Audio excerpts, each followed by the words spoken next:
अब नारद जी कहते हैं कि प्रभु एक दिन के लिए मुखड़ा उधार दे दीजिए। भगवान कहे मेरा मुंह लेकर के क्या करेंगे? कहे महाराज ब्याह करूंगा। कहे ये बताओ मुंह हमारा ब्याह तोहार? कहे देखिए प्रभु, पहली बात तो कौतुक करने का समय नहीं है, उपकार का कार्य करने जा रहा हूँ, सहायता कीजिए। अब इधर ही शंकर भगवान 2 गणों को पहले ही भेज चुके थे कि प्रभु लीला कर रहे हैं, जा करके लाइव सब कुछ देख करके बताते रहिएगा कैसे क्या हो रहा है। अब महाराज जैसे श्री हरि कहते ये बताइए मुखड़ा मेरा लेंगे और ब्याह आप करेंगे? नारद जी हाथ जोड़ करके कहने लगे कि प्रभु सुनिए, जेहि विधिनाथ हो ही हित मोरा, करहु सुबेग दास में तोरा। जैसे जिस प्रकार से मेरा हित हो वही कार्य आप कीजिएगा, लेकिन आप अपना मुखड़ा अवश्य दे दीजिए। यही कामवा हमको भी करना चाहिए। मंदिर में जाइए, कह दीजिए भगवान से प्रभु ये वस्तु मेरे को दीजिए, लेकिन आप त्रिकालदर्शी है, आपको उचित लगे सो ही दीजिएगा, उचित न लगे तो न दीजिएगा। अक्सर माई देखी होंगी तो मांगने के बाद हम लोग पछताने लगते हैं, काहे लिए वस्तु मांग लिए। अब बाबूजी नारद जी जैसे ये बतिया कहे कि जही विधिनाथ हो ही हित मोरा, यहाँ पे श्री हरि कहे चिंता न करो, जा अपन मुंह दिहनी। और बाबूजी अपना मुख न दे करके भयंकर मरकट का रूप बना देते हैं, यानी बंदर का मुख दे दिए। दोनों गढ़ देखे शंकर भगवान के ठक्का लगा करके हंसे। नारद जी को लगा हाँ बड़ा सुंदर लागत ऐसे हंसत हम लोग। ठीक। अब महाराज जैसे आगे बढ़े, सोचे विश्व मोहिनी किधर से आ रही है। जैसे विश्व मोहिनी को देखे हाथों में वरमाला लेकर के आ रही है, सामने जा करके नारद जी खड़े हुए, विश्व मोहिनी दिखती है, डर जाती है, डर करके मार्गे बदल लिए। नारद जी को लगा लागत अभी अच्छा से लड़की देख ले, तनी और ही सामने जाए के चाहिए। अब जैसे सामने जाते हैं बाबूजी, पुनः विश्व मोहिनी भयभीत होकर के अपने मार्ग को बदल लेती है। उसी समय श्री हरि एक सुंदर राजकुमार का रूप धारण करके आए और विश्व मोहिनी उनके ही गले में वरमाला पहना देती है। दुल्हन ले गए लक्ष्य निवासा। अब दुल्हन को लेकर के श्री हरि चले जाते हैं। जैसे श्री हरि लेकर के गए महाराज, अब इधर दोनों नारद जी विचार करते, बतावा हे मुखड़ा पे दुल्हन ना मिलल तो कौना मुखड़ा पे मिली? दोनों गढ़ गए महाराज यही मुखड़ा के कारण नहीं मिली। नारद जी के क्या कहते हो? कहे विश्वास नहीं हो रहा है, जाइए जाकर के जल के दर्पण में देख लिए। जैसे जाकर के जल के दर्पण में देखे महाराज, अब क्रोध आ जाता है। अब नारद जी आक्रोश में आ जाते हैं कि पता था वो विष्णु छलिया है, छल अवश्य करेगा। अब बाबूजी आक्रोश में आकर के विचारे मन में भन भनाने लगते हैं, का देहि श्राप की मरहि जाए, या तो उनको श्राप दूंगा या तो खुद ही आत्महत्या कर लूंगा। नारद जी बाबूजी अब इधर विचार करके चले। वैसे दोनों गढ़ आए का महाराज पता चला है, दोनों गढ़ों को श्राप दे देते हैं। मूर्ख, मेरा उपहास उड़ा रहे हो, जाओ श्राप देता हूं, जाकर के असुर बन जाओ, असुर के भांति हंस रहे हो। अब बाबूजी सोचे मिले वो विष्णु तो बतलाता हूं, परम स्वतंत्र हो गए हैं ना, भगवान है ना, जो मर्जी सो कर रहे हैं, किसी का भी सुकून से देखा नहीं जाता है। आज मिलेंगे तब बतलाता हो। और जैसे मिले बाबूजी, जैसे ये बतिया कहते हुए आगवा जा ही रहे थे, उसी समय भगवान सोचे कि मेरा भक्त भटक चुका है, अब मार्ग दिखाने के लिए सामने जाना चाहिए। भगवान आकर के बाबूजी बीच में खड़े हो जाते हैं। गरुड़ जी पे सवार है, एक तरफ विश्व मोहिनी है, एक तरफ हमारी लक्ष्मी मैया है, बीच में स्वयं श्री हरि है। अब मानिए कोई आग में घी डाल दिया हो। जैसे देखे नारद जी, देखते के साथ कह रहे कपटी है आप। हरि कहे कपटी? हाँ हाँ कपटी है। अरे आपको तो मैं उसी समय समझ गया था। कहे किस समय? जब समुद्र मंथन भया था तो लक्ष्मी मिली, अपने पास रख लिए, विष निकला, शंकर के पास भिजवा दिए। आपसे किसी का भी सुख देखा नहीं जाता है। महाराज भला बुरा कहने लगे। यहाँ तक कि शिव महापुराण में लिखा गया है कि हे हरे तुम महादुष्ट, आप तो दुष्ट है। ये शिव महापुराण का श्लोक है। अब देखिए कहते हैं कि आप मेरे साथ छल किए ना, तो आप यदि भगवान है तो मैं भी भक्त हूं, मैं भी आपको श्राप दूंगा। जिस प्रकार से आपने हमारे साथ छल किया है, आपके भी साथ छल होगा। आपसे हमने मांगा आपका चेहरा, आपने दे दिया बंदर का मुखड़ा। एक दिन यही बंदर के मुखड़े वाले ही आपका सहायता करेंगे। यही नहीं, आप राजकुमार का रूप धारण करके आए थे ना, दूसरा श्राप दे रहा हूं। यही राजकुमार का रूप धारण करके आपको धराधाम पे आना पड़ेगा। और तीसरा श्राप सुनिए। अब तो यहाँ पे भगवान डर जाते हैं, कहीं ये न श्राप दे दे कि जैसे मेरा विवाह नहीं होने दिए, आपका भी विवाह नहीं होगा। विष्णु भगवान थोड़ा डर जाते हैं, लेकिन नारद जी तभी बोल पड़े कि सुनिए, जैसे आज मैं अपने विश्व मोहिनी की याद में रो रहा हूँ, तड़प रहा हूँ, बिलख रहा हूँ, ठीक उसी प्रकार से एक दिन आपको भी अपने पत्नी यानी अपने लक्ष्मी की याद में रोना, बिलखना, तड़पना पड़ेगा। जैसे ये श्राप दिए, श्री हरि कहते तथास्तु वैसा ही होगा। और जैसे बाबूजी तथास्तु कहे, वैसे अब नारद जी श्राप देते के साथ ही लक्ष्मी मैया गाय, विश्व मोहिनी गाय। अब यहाँ पे नारद जी को होश आता है, माया को बुला लिए श्री हरि। नारद जी हाथ जोड़कर कहने लगे कि प्रभु ये हमसे क्या हो गया, हमने आपको श्राप दे दिया। भगवान कहे आपने श्राप दिया नहीं है, हमने आपसे श्राप लिया है, कहे हम ही मिले थे। भगवान कहते हैं जिन पे विश्वास होगा उन्हीं से तो श्राप लूंगा न। अब इधर नारद जी बहुत दुखी है। नारद जी कहते हैं कि प्रभु मेरा दुख का क्या होगा। तो यहाँ पे शंकर भगवान कहते हैं कि सुनिए कि जपहु जाई शंकर सतनामा, जपहु जाई शंकर सतनामा, होई है हृदय तुरत विश्रामा,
कहते हैं कि जाइए, जाकर के शंकर भगवान का नाम का जाप कीजिए, अपने पिताजी के यहाँ जाइए यानी ब्रह्मा जी के पास जाइए, जाकर के शंकर भगवान की कथा का पान कीजिए, आपका दुख दूर हो जाएगा। अब जैसे शंकर भगवान के पास नारद जी आए, पूरी बात बतलाते हैं। यहाँ पे सूत जी शौनक जी से कहते हैं कि सुनिए, जैसे नारद जी अपने पिताजी के यहाँ आते हैं तो महाराज यहाँ पे आने के बाद अब नारद जी कहते हैं कि हे पिताश्री, आप देवों के देव महादेव का मेरे को विवाह की कथा श्रवण कराइए। क्यों? क्योंकि वो तो थे वैराग्य, पहले गृहस्थ थे, गृहस्थ के बाद विरक्त हुए और विरक्त के बाद पुनः गृहस्थ में कैसे आते हैं, इस कथा को आप हमको सुनाइए। देखिए सती प्रसंग भी आता है शिव महापुराण की कथा में, लेकिन समय का अभाव है इसलिए मैं ये कथा नहीं कह पाऊंगी। आगे की कथा कहती हूँ। जैसे ये बात कहते हैं कि तो वो तो बैरागी है, कैसे शंकर भगवान का विवाह होता है, पूरी कथा का पान कराइए। तो महाराज कहते हैं ब्रह्मा जी तो सुनिए। एक बार की बात है कि बजरंग का पुत्र है तारकासुर। तारकासुर का बाबूजी इतना अत्याचार बढ़ गया है, इतना अत्याचार बढ़ गया है कि सारे देवतागण जा करके राम जी से विनती किए कि प्रभु आप जा करके कहिए ना शंकर भगवान से वो विवाह कर ले। क्यों? क्योंकि तरकासुर ब्रह्मा जी से वरदान मांगे थे तपस्या करके, तो शंकर के शुक्र से उत्पन्न हुए पुत्र से ही मेरा वध हो। वह भी कितने दिन का होना चाहिए? केवल 7 दिन का। ऐसे पुत्र से मेरा वध वो शंकर का ही होना चाहिए, क्योंकि तरकासुर को पता है कि इनकी जो पहली पत्नी थी सती, वो तो अपने आप को भस्म कर चुकी है। अब शंकर भगवान समाधि में है, अब इनको कौन जगाने जाएगा? जो जगाने के लिए जाएगा उसको शंकर भगवान समाप्त कर देंगे, इसलिए कोई जाएगा ही नहीं। अब माई बाप इसी वजह से सभी देवतागण राम जी के पास जाते हैं। राम जी आते हैं शंकर भगवान के पास। शंकर भगवान से कहे कि देखिए आपके लिए पार्वती तपस्या कर रही है जंगल में जा करके, आप मेरे इष्ट हैं और मैं आपका इष्ट हूँ, इस वजह से मैं चाहता हूँ बाबा कि आप विवाह कर लीजिए। एक बात बताऊं माई, अपने से बड़े यानी एक शब्द में जिससे आप प्रेम करती हैं या बाबूजी जिससे आप प्रेम करते हो, अगर वो कुछ कहे ना तो उनके शब्दों पे प्रश्नवाचक चिन्ह कदापि नहीं लगाना चाहिए। अब शंकर भगवान कहते हैं कि प्रभु विवाह करना तो नहीं चाहता हूँ, लेकिन आप कह रहे हैं सो तैयार हो। अब लेकिन कहते हैं कि प्रभु पार्वती आपका तब परीक्षण की थी। एक बार की बात है कि सती माँ को लेकर के जाते हैं बाबा कथा श्रवण करने के लिए अगस्त मुनि के पास। वहाँ पे राम जी को देखने के बाद संशय कर लेती है, क्योंकि राम जी रो रहे होते हैं। कुछ ही देर पहले रावण भाई साहब आते हैं, माँ जानकी को उठा करके लेकर चले जाते हैं। अब जानकी मैया को उठा कर लेकर चले जाते हैं तो महाराज इधर राम जी लखन भैया बाबूजी राम जी एक जीव के भांति रो रहे हैं और लताओं से पत्तियों से पक्षियों से पूछ रहे हैं कि हे खगमृग हे खगमृग हे मधुकर सेनी, तुम देखी सीता मृग नहीं कि नहीं? आपने कहीं मेरी सीता को देखा है? लताओं से पूछ रहे हैं, पक्षियों से पूछ रहे हैं, टहनियों से भी पूछ रहे हैं। अब माँ सती देखती है, बाबूजी संशय कर लेती है और चल देती है राम जी का परीक्षण करने के लिए। पुनि पुनि हृदय विचार करी धरी सीता कर रूप, आगे कर चली पंत तेहि जही आवत नरभूप। और यही नहीं बाबूजी परीक्षण करने के लिए जाती है तो कैसे जाती है? जानकी मैया का रूप धारण करके जाती है और बाबा को पता चल जाता है कि मेरी सती मेरी माँ जानकी का रूप धारण की थी, तो शंकर भगवान अपने पत्नी का ही त्याग कर देते हैं। इस वजह से माँ सती को अपना तन का त्याग करना पड़ता है। अब बाबा कहते हैं कि प्रभु एक बार वो आपका परीक्षण की है कि मैं भी उनका जाकर परीक्षण करूंगा, कौन जाने मेरे लिए तपस्या कर रही है कि और खती करत तरी। हाँ बाबा कहे जैसी आपकी इच्छा, लेकिन आप विवाह कर लीजिए पार्वती से। शंकर भगवान के पास से हमारे राम जी चले आते हैं। इधर शंकर भगवान सप्त ऋषि को बुलाए और बुला करके माई भेज देते हैं कहाँ? पार्वती जी का परीक्षण करने के लिए। अब जैसे बाबूजी इधर पार्वती मैया का परीक्षण करने के लिए भेजते हैं, कुछ ही देर पहले आकाशवाणी भई थी कि हे पार्वती यदि सप्तऋषि आए बचनों को सत्य मानिएगा, पिताजी आए तो घर को चले जाइएगा। सप्तऋषि आते हैं, शंकर भगवान के बाबूजी बहुत बुराई करते हैं। किसके लिए तपस्या करिए? और पगला के लिए। पार्वती तू बड़ू सुन के वो बड़न साथ के कहीं से जोड़ी नहीं के बैठा, हमार बात माना, बिल्कुल मत विवाह करा। अरे कहिए आपको यदि विवाह ही करना है तो हम लोग विष्णु से बात करते हैं, सर्वगुण संपन्न है। कहते यही नहीं, सुन हम बताओ तनी। आइए एक ही भजन में मैं भी आप लोगों को सुना दे रही हूँ। क्या कहते हैं सप्तऋषि? अरे वो बड़ बूढ़ो, ताली बजाएंगे ना तो मीठी मीठी तालियों के साथ। अरे वो बड़ बूढ़ो सुता तुम छोटी, वो बड़ बूढ़ो सुता तुम छोटी, वो बड़ बूढ़ो सुता तुम छोटी, विवाह करो भोला संग, तुम ना विवाह करो भोला संग, चाहे कहे कोई खोटी सुता तुम छोटी, वो बड़ा बूढ़ो सुता तुम छोटी, वो बड़ा बूढ़ो। जय हो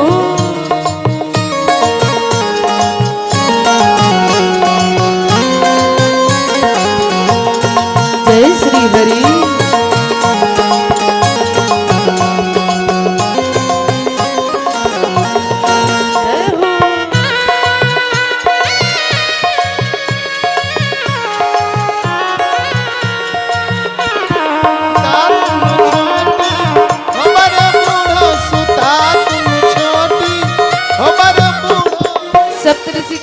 पार्वती खाइल पियल तो दूर के बात बा, सुनना कुछ पहिनबो ना करेला, पहिनलो दूर के बात बा, अरे कुछ ओढ़ते भी नहीं है। और कहने लगे साप ही ओढ़न साप बिछावन, साप ही ओढ़न साप बिछावन, साप ही ओढ़न साप बिछावन, साप ही ओढ़न साप बिछावन, साप हिलावस लंगोटी सुता तुम छोटी, ओ बड़ बूढ़ो सुता तुम छोटी, ओ बड़ बूढ़ो सुता तुम छोटी, ओ बड़ बूढ़ो सुता तुम छोटी, ओ बड़ बूढ़ो सुता तुम छोटी, ओ बड़ बूढ़ो। अरे तू ना विवाह करो शंकर संग, चाहे कहे कोई खोटी, पार्वती तुम छोटी, भोला बड़ बूढ़ो। माई कही सुनिए, यदि आपका हो गया हो तो आप प्रस्थान कीजिए। काहे? अगर ये बतिया आकर के स्वयं बाबा भी कहेंगे ना, यानी शंकर भगवान खुद अपने मुख से कहेंगे ना, तो मैं मानने उनने वाली नहीं हूँ। 1000 जन्म धारण करूंगी, लेकिन पत्नी बनूंगी तो केवल उनकी ही बनूंगी। क्यों? माई कहने लगी लगन बाबा से लगा बैठे, जय श्री हरि। जो होगा, इसको भी बोल ही देते हैं ना हमारे। जो होगा, मीठी मीठी ताली के साथ, लगन भोला लगन बाबा, लगन बाबा से लगा बैठे, जो होगा देखा जाएगा। लगन भोला से लगा बैठे, जो होगा देखा जाएगा, जो होगा देखा जाएगा, जो होगा देखा जाएगा, जो होगा देखा जाएगा, जो होगा देखा जाएगा, जो होगा देखा जाएगा। उन्हें अपना, जय श्री उन्हें अपना, श्री हरि। उन्हें अपना बना बैठे, जो होगा देखा जाएगा। लगन भोला से लगा बैठे, जो होगा देखा जाएगा।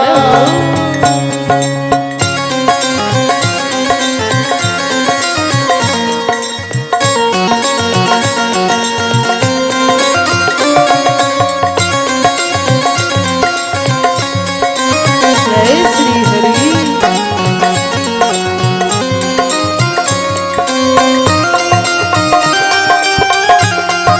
जय हो।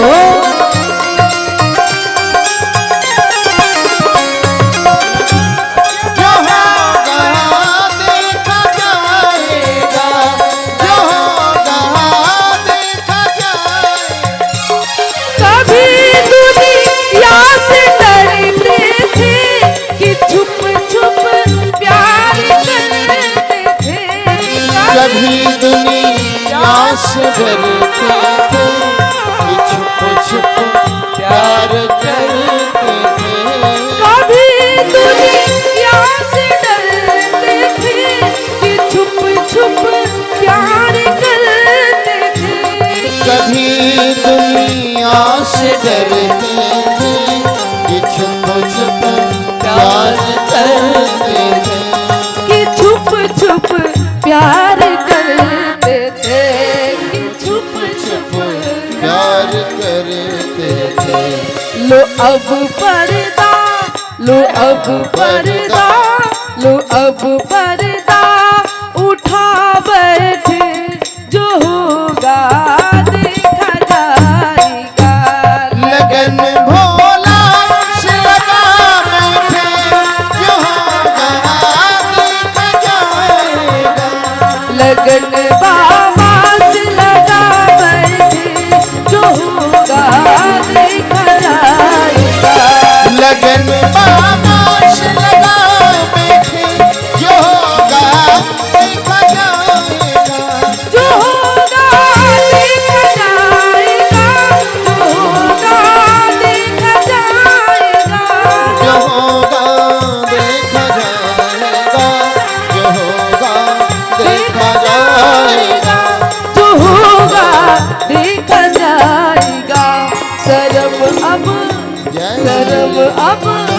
शर्म अब बीच खो बैठी, जो होगा देखा जाएगा। लगन भाला से लगा बैठे, जो होगा देखा जाएगा, जो होगा देखा जाएगा, जो होगा देखा जाएगा। अब जैसे ये बतिया सुने बाबूजी सब तरह से जय जयकार करते हुए जाते हैं। जाने के बाद इधर पार्वती मैया अपने घर को आने लगी। सब तरह से जाकर के पूरी बात बतलाए, शंकर भगवान सुने। सुनने के बाद माई अब जैसे पार्वती मैया अपने घर को आ ही रही थी तो माँ का देखती है कि एक बीच में नदी पड़ता है, उस नदी में एक ग्राह मिलता है। ग्राह एक बच्चे को पकड़ रखा है।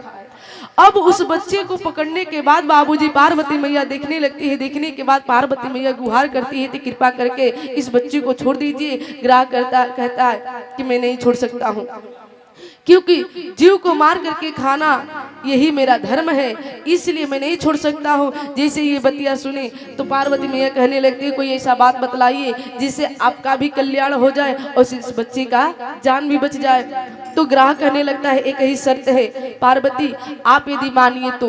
पार्वती मैया कहने लगती है बताइए, मैं मानने के लिए तैयार हूँ। तो ग्राह कहने लगता है कि आप अपना जो भी तप की है, तपस्या की है, उसका सारा तप का फल जो है वो मेरे को मिल जाए। माँ कहती है ठीक है, लेकिन बच्चे को आप छोड़ दीजिए। जैसे बाबूजी अपना पूरा पुण्य माँ ग्राह को देती है, ग्राह कहता है एक बार विचार कर लीजिए, आप मेरे को अपना पुण्य दे देती है तो भगवान शंकर को पति के रूप में आप चाहने के लिए तपस्या की थी ना, पुनः तपस्या करना पड़ेगा। माई कहती है मैं करने के लिए तैयार हूँ, लेकिन पहले बालक को छोड़ दीजिए। और बाबूजी अब यहाँ पे ग्राह छोड़ देता है और छोड़ने के बाद बालक बच जाता है और माता पार्वती आकर के पुनः तपस्या में बैठ जाती है। जैसे तपस्या में बैठी शंकर भगवान प्रसन्न होकर के प्रकट हो जाते हैं कि देवी आपको तो मैं आशीर्वाद दे चुका हूँ, पुनः काहे तपस्या कर रही है। माई कहने लगती है इसलिए तपस्या कर रही हूँ क्योंकि ग्राह को मैं अपना पूरा तप का जो भी तपस्या की थी उसका पुण्य उसको सौंप दी हूँ, इसलिए दोबारा आपको पति रूप में पाने के लिए मैं तपस्या कर रही हूँ। शंकर भगवान कहते हैं कि देखिए ये मैं आपका परीक्षण कर रहा था, ग्राह भी हम ही थे और बच्चा भी हम ही थे। मैं आपके ममता को चेक कर रहा था, परीक्षा ले रहा था कि मैं खुद हूँ देव के देव महादेव जगत के पिता हूँ और आप जगत की माता बनने जा रही हैं, तो जगत के माता के हृदय में कितना बाबूजी ममता है ये मैं देखना चाह रहा था। लेकिन हे देवी आपने साबित कर दिया कि आप जगत की माँ बनने लायक है, मैं आपको पत्नी रूप में स्वीकार करने के लिए तैयार हूँ। अब बाबूजी देवतागण आते हैं, अब बारात साजने लगते हैं। अब शंकर भगवान विवाह के लिए तैयार भी हो जाते हैं। कहा जाता है वैशाख मास शुक्ल पक्ष पंचमी तिथि दिन गुरुवार रहता है। अब जिस दिन बारात निकलनी है सभी देवतागण अपने अपने विमान को सजा रहे हैं। शंकर भगवान को कोई पूछ भी नहीं रहा है। शंकर भगवान के दो गढ़ हैं, श्रृंगी बिरंगी कह रहे हैं बाबा दूसरा के घरे जाए के बाद दुल्हन ले आवे तनी आज तो रेडी हो जाए। बाबा कहते बताइए रेडी कैसे हो, मेरे को तो पता ही नहीं है। बाबा आपको कोई अभी तक आया भी नहीं तैयार करने के लिए। बाबा कहेंगे अपने से जब फुर्सत मिलेगा सो तो आएंगे ना, स्वार्थ लागे करे सब प्रीति स्वार्थ के बस आकर के कहे कि विवाह कर लीजिए। क्यों तरकासुर परेशान किया तो अब कोई पूछने वाले नहीं आ रहे। तो एक काम कीजिए आप ही लो सजा दीजिए, शिव ही सम्मुगन करहि सिंगारा। अब शंकर भगवान के गढ़ ही बाबा का श्रृंगार करने लगते हैं। मैं शंकर भगवान को लाइए, झांकी लाई जाए शंकर भगवान। अब देखिए महाराज शंकर भगवान का श्रृंगार होता है, शिव ही सम्मुगन करहि सिंगारा, यानी सांप का बाबूजी कुंडल पहनाते हैं। पहले तो विचार करते हैं श्रृंगी और भृंगी तो विवाह में लगता क्या क्या है। तो भृंगी कहने लगे तो सर्वप्रथम बाबूजी मुकुट की आवश्यकता होती है। उसी समय कामदेव का वध किए रहते हैं। शंकर भगवान की पूरी जटाएं बिखरी हुई होती है, ऐसे जटा को समेटे वो जटा ही मुकुट का रूप धारण कर लेता है। मोर की बात आई, बाबा कहते हैं मोर का होता है। कहते हैं गढ़ बाबा मात्र विवाह होता है और विवाह करने के बाद 1 साल घर में रखा जाता है, उसके बाद पुनः उसको गंगा मैया में बहा दिया जाता है। बाबा कहते हैं ऐसा कोई भी चीज मैं अपने तन पे धारण नहीं करूंगा जिसको अपने आप से अलग करना पड़े। इसलिए बाबूजी दौड़ते हुए श्रृंगी भृंगी जाते हैं और जा करके 20-25 माई सर्प को लेकर के आए और उसके मुंह को एक में बांध दिए और बाबा के जाटा में पूछ नीचे लटका दिए। मोर का भी माई काम खत्म हो जाता है। सांप का ही कुंडल, सांप का ही कंगन, सांप का ही बाजूबंद। अच्छा सर्प को ही बाबा धारण क्यों कर रहे हैं? कारण है सर्प को कहा जाता है काल, और जो कालों को भी अपने बस में रखते हैं उनको ही कहा जाता है महाकाल। इसलिए बाबा सर्प को धारण करते हैं। एक और निवेदन कर रही हूँ, अब बाबा का श्रृंगार हो जाता है, तो श्रृंगार होने के बाद बाबा दौड़ते हुए जाते हैं। बाबा को कहते हैं गर्त बाबा भाई दुल्हा बनते हैं तो बिना पाउडर के निमन कैसे लगा, मुझे तो इतना गोरे बानी, लेकिन फिर भी बाबा क्यों कितना गोर रहे लगो प्रथम लगले जरूरी, लेकिन आप ही कुछ लगा लीजिए। बाबा कहे क्या लगाऊं, आप ही लोग लगा दीजिए। दौड़ते हुए श्रृंगी और भिरिंगी जाते हैं, तुरंत की चिता शांत भई होती है, एक भक्कू भरे अल्लाह करके बाबा के ऊपर चढ़ा देते हैं। क्यों? इसके पीछे बाबूजी कथा आती है, बहुत बड़ा कारण है। अब देखिए बाबा के ऊपर जैसे अब कहते हैं दुल्हा बिना माला के अच्छा ना लगेला, तो भाई माला भी चाहिए। तब क्या करते हैं, श्रृंगी विरंगी दौड़ते हुए जाते हैं, कम से कम 25-30 नरमुंड लाए, एक सर्प में गुथने के बाद अब बाबा के गले में पहना देते हैं। अब गण कहने लगे कि बाबा बस एगो निवेदन। बाबा कहे क्या, बताइए, वो भी बता दीजिए। कहे बाबा आज दूसरा के घरे जाए के बाद अपना घर में तक कैसे रही ना पहिनम तो चली, लेकिन आज कुछ पहन ली। बाबा कहने लगे तो बताइए क्या पहनूं। गण कहे बाबा का कुछ नहीं मिले तो जिस बाघंबर पर बैठे हुए वही पहन लीजिए ना। बाबा कहे पहना दीजिए। अब देखिए उसी बाघंबर को बाबा के कमर में लपेटा जा रहा है। बाबूजी कोनो बटन थोड़ी ना बा तू बंद हो जाए, जैसे लपेट रहे नीचे गिर जा रहा है। अब कहने लगे कि देखने लगे आखिर क्या किया जाए। एक कोना में एक सर्प भाई साहब चुपचाप बैठे हुए थे, कहे इधर आइए। बड़ा जिम्मेवारी के कार्य दिया जाता है। आप किसी भी हालात में आपको अपने जगह से हिलना तक भी नहीं है। सर्प भाई साहब कहलन तो बिल्कुल ना हिला महाराज। कहे थे एक और सर्प, हम लोग झूमेंगे, नाचेंगे, गाएंगे, बजाएंगे, लेकिन आपको तनिक मात्र भी इधर से उधर भी नहीं होना है, ना बिल्कुल ना होगा। अब जैसे ये कहे अब उसी सर्प से कमर में बांध दिया जाता है। अब इधर विष्णु भगवान अपने समाज को लेकर के आए। एक और बात बाबूजी, आखी बाघंबर को बाबा के गले में बांधा जाता है, यहाँ पे भी संकेत है। जब शेर गरजता है ना तो बाबूजी जंगल गूंजने लगता है। कहा जा रहे थे बड़े बड़े गरजने वालों का ये हाल है, काल उसको अपने बस में बना लिया है। अब बनवाने वाले कौन है? खुद हमारे महाकाल है। कभी न भूलिएगा। कोई कहता है ना तो हमसे मत टकराइए, हम इतना पावरफुल बानी, कहिए भैया तू बिल्कुल जीरो बाड़ा। अगर वो एक बार अपना इशारा बाबूजी बंद कर देना आपके तरफ से, तो आपका सारा हम मैं सब समाप्त हो जाएगा। हम लोग का है महाराज, हाथ का कठपुतली है। जैसे पर्दे के बाहर कठपुतली नृत्य करती है तो सामने वाले दिखने वाले श्रोता को ये लगता है कि वाह कितना सुंदर कठपुतली नृत्य कर रही है, लेकिन गलत। पीछे उसके मालिक उस कठपुतली के कमर में एक रस्सी बांधी जाती है और उस रस्सिया को उसके मालिक अपने उंगली में लपेटे रहते हैं। जैसे जैसे बाबूजी उसके मालिक उंगली को घुमाते हैं ना, वैसे वैसे वो कठपुतली बाहर पर्दे के बाहर नृत्य करती है। और लोग कहते हैं, अभी नहीं, लोग कहते हैं कि कठपुतली नृत्य कर रही है। यही हाल माई आपका और हमारा भी है बाबूजी। हम लोग भी उस परम पिता परमेश्वर के हाथों की कठपुतली है। मैं प्रतिदिन निवेदन करती हूँ, आज इस कथवा में आप लोग बैठे हैं ना, तो क्यों बैठे हैं? प्रभु आपको बैठाए हैं। कोई ये कहे कि हम अपने मर्जी से बैठे हुए ना, कब आपको क्या करना है क्या नहीं करना है ये पहले से ही तय हो चुका है। इसलिए मनमानी कुछ भी नहीं कर सकते। मनमानी की तो बात छोड़िए ना, जो बहुत पैसे वाले हैं उनको भी मैं चैलेंज करती हूँ कि भैया तो एगो अपन रुआ के बार रुक के दिखा दे तो के मानन तरियल में कुछ पावर बा, बस की बात नहीं है महाराज। अब बाबा कहते हैं कि बड़े बड़े गरजने वालों का हाल ये हो जाता है।